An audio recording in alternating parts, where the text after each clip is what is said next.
नमस्कार, जम्मू संवाद में आपका स्वागत है और मैं हूं ललित खजूरिया। जम्मू कश्मीर में महिलाओं के साथ यौन शोषण के मामलों में लगातार इजाफा हो रहा है। महिलाएं कंप्लेंट भी करती हैं लेकिन किसी तरह की कोई कार्रवाई नहीं होती। ऐसा ही एक मामला सामने आया है। यहां पर आशा वर्कर्स ने बाकायदा एक डॉक्टर पर गंभीर आरोप लगाए हैं और लिखित में ये शिकायत भी दर्ज कराई है। आपको बता दें कि पूरा मामला ये है कि आशा वर्कर्स जो कि एनएचएम में कार्यरत है, उनको बाकायदा तंग किया जाता है। इन आशा वर्कर्स ने बड़ी हिम्मत करके शिकायत लिखित में शिकायत की और शिकायत वित्त आयुक्त को लिखी गई और उसमें ये साफ लिखा गया कि किस तरह से एक डॉक्टर जितेंद्र मेहता जो हैं वो किस तरह से उन्हें प्रताड़ित करते हैं, किस तरह से उनका शोषण करते हैं, किस तरह से उनके साथ अश्लील हरकतें करते हैं। इन आशा वर्कर्स का ये कहना है कि जो डॉक्टर जितेंद्र मेहता है, हम आपको बता दें डॉक्टर जितेंद्र मेहता आशा वर्कर्स के इंचार्ज हैं और इन आशा वर्कर्स का ये कहना है कि रात के वक्त डॉक्टर जितेंद्र मेहता शराब पीकर उन्हें टेलीफोन करते हैं, उनके साथ अश्लील बातें करते हैं और इसके साथ साथ वो इन्हें वीडियो कॉल्स भी करते हैं। जब वीडियो कॉल्स करते हैं तो उस कॉल्स के दौरान ये ऐसी ऐसी अश्लील हरकतें करते हैं और मजबूर करते हैं कि उनके साथ वीडियो कॉल में शेयर किया जाए, उनके साथ बातचीत की जाए। और जब ये आशा वर्कर्स नकारती हैं, कहते हैं कि हमें कोई कॉल अटेंड नहीं करनी या ये कॉल अटेंड नहीं करते हैं, तो इन्हें बाकायदा कॉल करके धमकाया जाता है और कहा जाता है कि आपको नौकरी से निकाल दिया जाएगा। ये एक बहुत बड़ी खबर है क्योंकि ये एक ऐसा मामला है, यहाँ पर डॉक्टर्स जो हैं, डॉक्टर जिन्हें भगवान का दर्जा दिया गया है, वही शैतानों वाली हरकतें करते हुए नजर आ रहे हैं। ये आरोप हैं आशा वर्कर्स के। आशा वर्कर्स का ये भी कहना है कि रात को जब ये वीडियो कॉल करते हैं और जब इनकी कॉल्स नहीं अटेंड की जाती तो ये कई ऐसी गंदी गंदी फिल्में, फोटो इनको भेजते हैं जिससे इनके घर में अशांति फैल जाती है। क्योंकि ज़्यादातर जो आशा वर्कर्स हैं वो शादीशुदा हैं और जाहिर सी बात है जब इस तरह की हरकतें होती हैं तो परिवार में कहीं ना कहीं अशांति फैलती है। तो इन्होंने एक रिक्वेस्ट भी की है और इनका ये भी आरोप है कि वरिष्ठ अधिकारियों के साथ इन्होंने इसकी शिकायत भी की लेकिन अधिकारियों ने किसी तरह का कोई कार्रवाई नहीं की और यही वजह थी कि इस डॉक्टर की लगातार हिम्मत बढ़ती गई और ये उस काम को और ज्यादा अंजाम देता गया। आपको बता दें कि डॉक्टर मेहता, हम आपको बार बार बता रहे हैं कि डॉक्टर मेहता आशा वर्कर्स के इंचार्ज बनाए गए हैं। ये वही डॉक्टर जितेंद्र मेहता है जिनका एक ऑडियो पिछले दिनों वायरल हुआ था कुछ महीने पहले, जब ये डॉक्टर दिनेश के साथ, आपने वही स्टोरी हमने भी चलाई थी और उसमें बताया गया था किस तरह से ये डॉक्टर दिनेश के साथ उलझ पड़ते हैं और कहते हैं कि आपने वहाँ पर मेरे कार्य क्षेत्र में किस तरह से इंटरवीन किया। ये खैर ये अलग मामला, लेकिन ये सुर्खियों में रहते हैं और विवादों में रहते हैं। आशा वर्कर्स की अगर हम बात करें तो वो इतनी ज़्यादा परेशान हो चुकी हैं, उन्होंने एक किस्म की मदद मांगी है और अधिकारियों की, देखिए अधिकारियों का भी इस पर हम उन पर आरोप लगते हैं, उन पर उनके कार्यशैली पर भी सवाल उठते हैं कि जब आशा वर्कर्स ने अपने वरिष्ठ अधिकारियों के इसके बारे में शिकायत की तो उस वक्त क्यों नहीं कार्रवाई की गई। तो आशा वर्कर्स ने बाकायदा वित्त आयुक्त अटल डुल्लू को लिखित में शिकायत की कि किस तरह से ये डॉक्टर उन्हें परेशान कर रहा है। वरिष्ठ अधिकारियों से इसकी शिकायत भी की गई लेकिन किसी तरह का कोई एक्शन नहीं हुआ और इस शिकायत का जो असर देखने को मिला वो ये मिला कि under secretary government health and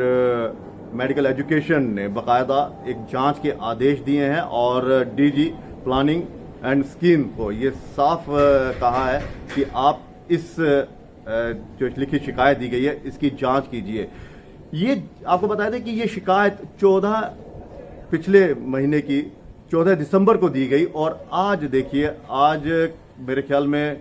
एक महीना हो चुका है और एक महीने के गुजरने के बाद भी किसी तरह का कोई एक्शन नहीं हुआ है। यानी कि डॉक्टर को बचाने की कोशिश की जा रही है। इनके इस लचीले रवैये से तो ऐसा ही लग रहा है। तो क्या कहा जाए कि सिर्फ और सिर्फ ये कागजी स्लोगन्स हैं, ये कागजी एक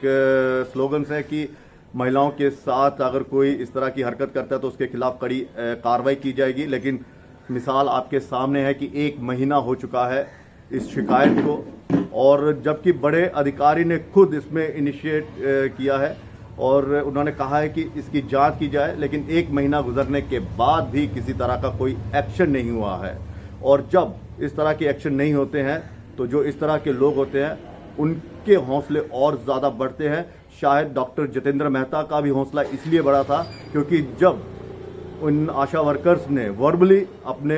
सीनियर्स को इनकी शिकायत की थी तो उन्होंने किसी तरह का कोई एक्शन नहीं लिया। ये बाकायदा उन्होंने अपनी शिकायत में लिखा है और मजबूर होकर उन्होंने बाकायदा इस, आप देखिए जो हम आपको लेटर दिखा रहे हैं, जो शिकायत वाला लेटर हम आपको यहाँ पर आप देखेंगे, उसमें बाकायदा इन आशा वर्कर्स ने सिग्नेचर भी किए हुए हैं। और उसमें जो पूरे लेटर में जो उनकी शिकायत है उन्होंने साफ साफ लिखा है कि किस तरह से उनके घर में कलह कलेश पड़ गया है, किस तरह से उनकी ज़िंदगी को बर्बाद किया जा रहा है, किस तरह से ये डॉक्टर जो है वो लगातार उनको परेशान किया जा रहा है, लेकिन उनकी सुनवाई नहीं है। आपको बताया था कि आशा वर्कर्स जो है वो मानदेय पर इनकी जो मानदेय पर इनको रखा जाता है, यानी कि इनके पॉइंट्स होते हैं और उन पॉइंट्स के आधार पर इन्हें सैलरी मिलती है। तो जाहिर सी बात है कि डॉक्टर साहब इसके इंचार्ज हैं, डॉक्टर जितेंद्र जो मेहता वो इनके इंचार्ज हैं। और जब इंचार्ज हैं और जो लिखित में इन्होंने शिकायत भी दी है इन आशा वर्कर्स ने कि वो उनको धमकाते हैं, वो उनको कहते हैं कि आपको जॉब से निकाल दिया जाएगा, ब्लैकमेल करते हैं, तो यही वो चीज़ें होती हैं जो अपने ओहदे का गलत इस्तेमाल करते हैं। तो ये अपने ओहदे का गलत इस्तेमाल कर रहे हैं, उनको ब्लैकमेल कर रहे हैं। और शायद कई ऐसी आशा वर्कर्स भी हैं जो डर के मारे सहमी हुई हैं और चुप हैं, लेकिन कुछ ने अपनी हिम्मत दिखाई और सामने आई और इस डॉक्टर पर जो आरोप लगे उन्हें लिखित में उन्होंने यहाँ पर शिकायत की है। तो अब ये देखना ये है कि क्या इस पर कोई कार्रवाई होती है नहीं होती है, क्या एलजी प्रशासन इस पर अपना ध्यान देगा, क्या वित्त आयुक्त सिर्फ अपनी जिम्मेदारी से इसलिए हट जाते हैं कि उन्होंने आदेश दे दिए थे जी, इस लिखित में जब उनको शिकायत मिले तो उन्होंने भी आगे फॉरवर्ड कर दी गई, और जो दूसरे आला अधिकारी है जिन्होंने इंक्वायरी के आदेश दिए हैं कि इसकी जांच हो, 1 महीना हो चुका है, क्या उन अधिकारियों से भी कोई सवाल किया जाएगा कि जब महिलाओं ने बाकायदा शिकायत की है तो आपने इसको संजीदगी से क्यों नहीं लिया, क्यों नहीं आपने इंक्वायरी करवाई, क्यों नहीं आपने उन आरोपों को जानने की कोशिश की जो आशा वर्कर्स हैं उन्होंने जो शिकायत की है। आशा वर्कर्स का एक अहम रोल होता है, जो भी स्वास्थ्य स्कीम्स होती हैं उनमें ये बढ़ चढ़ कर अपना योगदान देती हैं। कोई भी आप स्वास्थ्य आप देख लीजिए, स्कीम्स देख लीजिए, चाहे वो टीकाकरण की बात हो या जो गांव में जो हेल्थ अगर उनको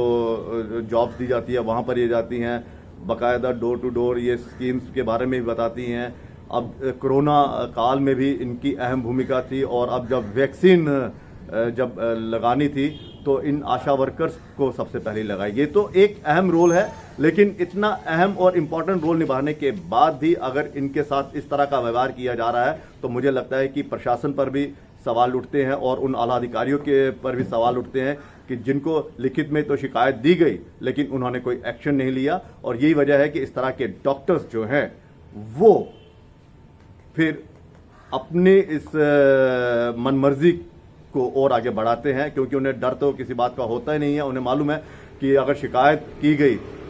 तो कोई एक्शन नहीं हुआ तो इसका मतलब हम ही यहाँ के राजा हैं और हम ही जो चाहेंगे वो करेंगे। और इस तरह के हौसले जब बढ़ते हैं तो ऐसे मामले सामने आते हैं। ये आशा वर्कर्स के आरोप हैं, हम किसी तरह का कोई आरोप नहीं लगा रहे हैं। कल को ये कोई कहे कि जम्मू संवाद ने इस डॉक्टर पर झूठे आरोप लगाए, ये आरोप जम्मू संवाद के नहीं है, ये आरोप आशा वर्कर्स के हैं। और आशा वर्कर्स ने लिखित में ये आरोप बाकायदा वित्त आयुक्त को चिट्ठी लिखकर बताए हैं और जांच के भी आदेश दिए, लेकिन 1 महीना गुजरने के बाद भी अभी तक किसी तरह का कोई एक्शन नहीं लिया गया। तो क्या कहा जाए, डॉक्टर को बचाने की कोशिश की जा रही है। फिलहाल देखते हैं कि किस तरह से इस मामले को हैंडल किया जाता है, लेकिन इतना ज़रूर है कि महिलाओं को जो सम्मान देने की बात की जाती है या जो कहा जाता है आशा वर्कर्स जो है वो हेल्थ मिशन में एक अहम रोल निभा रहे हैं, ये सब के सब फिलहाल कोरे स्लोगन्स हैं, क्योंकि हकीकत हमने आपको दिखा दी है की शिकायत भी की और शिकायत के बाद किसी तरह का कोई एक्शन नहीं हुआ। फिलहाल इजाजत दीजिए, नमस्कार।